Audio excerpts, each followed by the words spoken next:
സന്ദർശക വിസയിൽ എത്തുന്നവർക്ക് വിദേശ രാജ്യങ്ങളിലെ ലൈസൻസ് ഉപയോഗിച്ച് സൗദിയിൽ വാഹനം ഓടിക്കാമെന്ന് ട്രാഫിക് ഡയറക്ടറേറ്റ് അറിയിച്ചു.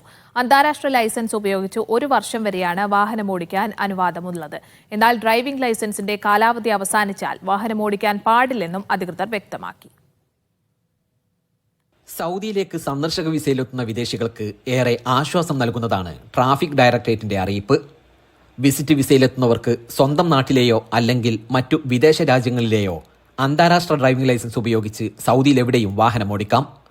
എന്നാൽ ഡ്രൈവിംഗ് ലൈസൻസിന് കാലാവധി ഉണ്ടായിരിക്കണമെന്ന് നിബന്ധനയുണ്ട്. 1 വർഷം വരെയാണ് സൗദിയിലേക്കുള്ള സന്ദർശക വിസയുടെ കാലാവധി. ഈ കാലയളവിൽ മുഴുവൻ അന്താരാഷ്ട്ര ലൈസൻസ് ഉപയോഗിച്ച് വാഹനം ഓടിക്കാം. സൗദിയിൽ പ്രവേശിച്ച തീയതി മുതലാണ് ഇത് കണക്കാക്കുക.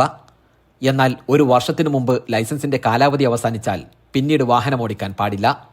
ഇത് നിയമവിരുദ്ധമായി കണക്കാക്കുമെന്നും ട്രാഫിക് ഡയറക്ടറേറ്റ് അറിയിച്ചു. Gafoor Kondotty, media 1, Jeddah.